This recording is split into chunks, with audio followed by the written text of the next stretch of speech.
দুইজন বান্ধবী তাদের চিন্তাধারায় ছিল কিভাবে সব বিপদগামী অ্যাডভেঞ্চার সম্পূর্ণ করা যায়।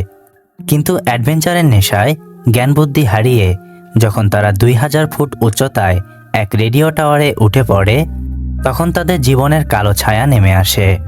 পরিত্যক্ত সেই টাওয়ার থেকে নিচে নামার সব উপায় তারা হারিয়ে ফেলে।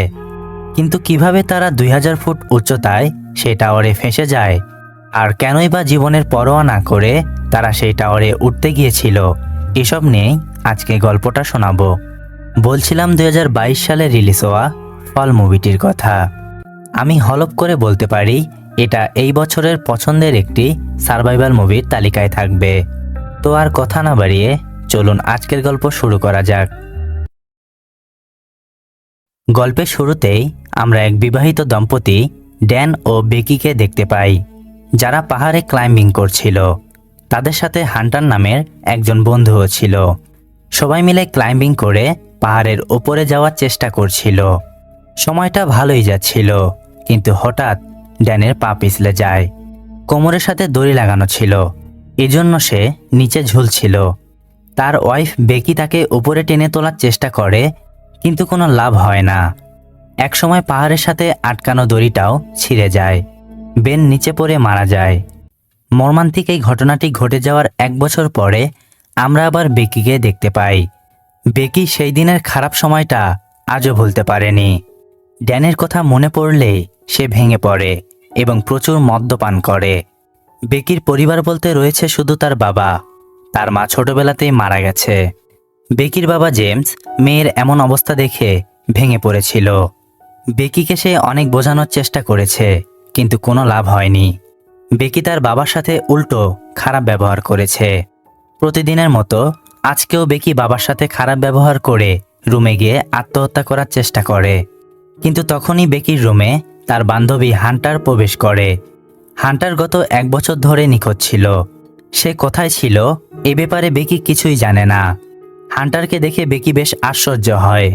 আসলে হান্টারকে বেকির বাবা জেমস এখানে নিয়ে এসেছিল। জেমস শত চেষ্টার পরেও যখন মেয়েকে বোঝাতে ব্যর্থ হয়ে পড়ে, তখন সে হান্টারকে বেকির কাছে আসতে বলে। যদি হান্টার বেকিকে বোঝাতে পারে, হান্টার বেকিকে ডিপ্রেশন থেকে বের করার জন্য তার সাথে অ্যাডভেঞ্চারে যেতে বলে।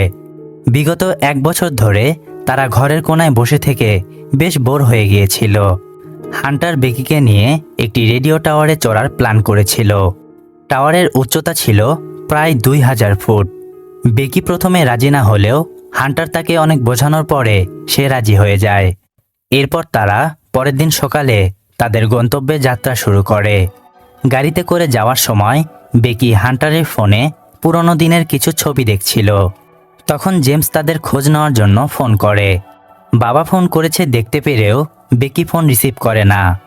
এরপর দেখা যায় রাতে তারা একটি হোটেলে বিশ্রাম নেয়। এতদিন পর বান্ধবীর সাথে দেখা হয়েছে, তাই বেকি হান্টারকে জিজ্ঞাসা করে এই 1 বছর সে কি করেছে।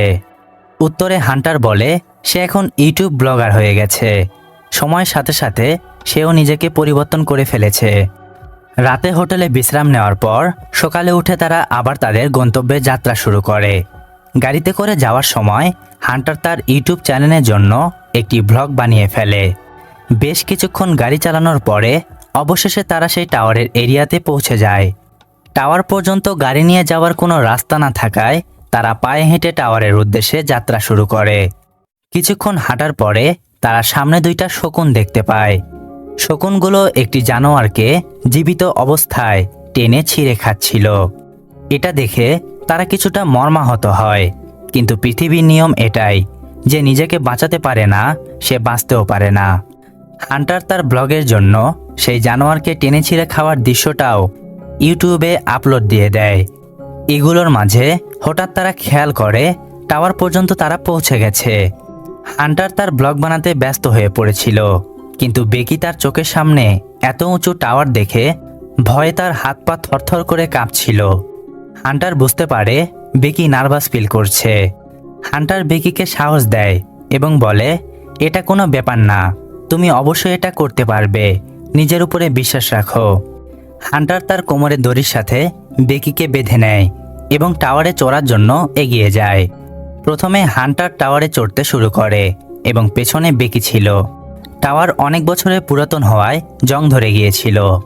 যে সিঁড়ি দিয়ে তারা উপরে উঠছিল সেটাও হুড়হুড় করে নড়ছিল, যে কোনো সময় সেটা ভেঙে পড়তে পারে। এসব দেখার পরেও তারা সিঁড়ি বেয়ে উপরে উঠতে শুরু করে। কিছু দূর ওঠার পরে বেকি সিঁড়ির একটি রড ধরলে সেটা ভেঙে যায়। বেকি অনেক ভয় পেয়ে যায়। একটুর জন্য সে প্রাণে বেঁচে গেছে। সিঁড়ি বেয়ে উপরে ওঠা একদমই নিরাপদ নয়, এটা তারা বুঝতে পেরেও অবহেলা করে। তারা আবার উপরে উঠতে শুরু করে। দেখা যায় টাওয়ারের নাটগুলো লুজ হয়ে গিয়েছিল, কারণ টাওয়ার অনেক বছরের পুরাতন আর আউট অফ সার্ভিস হওয়ায় এই টাওয়ারগুলো কেউ মেরামত করতেও আসে না। দুজনেই ধীরে ধীরে প্রায় 1000 ফুটেরও বেশি উচ্চতায় পৌঁছে গিয়েছিল। একটু ক্লান্ত বোধ করার জন্য তারা পানি পান করে। এরপর তারা ধীরে ধীরে আবার সিঁড়ি বেয়ে উপরে উঠতে শুরু করে। কিছুক্ষণ পরে তারা 1800 ফুট উচ্চতায় পৌঁছে যায়। আর মাত্র বাকি ছিল 200 ফুট। কিন্তু এখন বাকি 200 ফুট তাদের বাইরে সিঁড়ি বেয়ে উপরে উঠতে হবে। কিন্তু কাজটা এতটাও সহজ ছিল না। এত উচ্চতায় পৌঁছানোর ফলে তীব্র বাতাস বইছিল। একটু ভুল হলেই তাদের মৃত্যু অনিবার্য। বেকি আর উপরে যেতে চাইছিল না, কিন্তু হান্টারকে উপরে যেতে দেখে বাধ্য হয়ে তাকেও সিঁড়ি বেয়ে উপরের দিকে যেতে হয়। টাওয়ারের বাইরের সিঁড়ির অবস্থা ছিল আরও খারাপ। বেকি অনেক ভয় পাচ্ছিল। হান্টার বেকিকে আরও ভয় দেখানোর জন্য সিঁড়িটাকেই ধরে ঝাঁকাতে শুরু করে। এর ফলে সিঁড়ি থেকে একটি নাট খুলে পড়ে যায়, কিন্তু তাদের এসব বিষয়ে কোনো খেয়ালই ছিল না। দেখা যায় শেষ পর্যন্ত তারা 2000 ফুট উচ্চতায় টাওয়ারের শেষ প্রান্তে পৌঁছে যায়।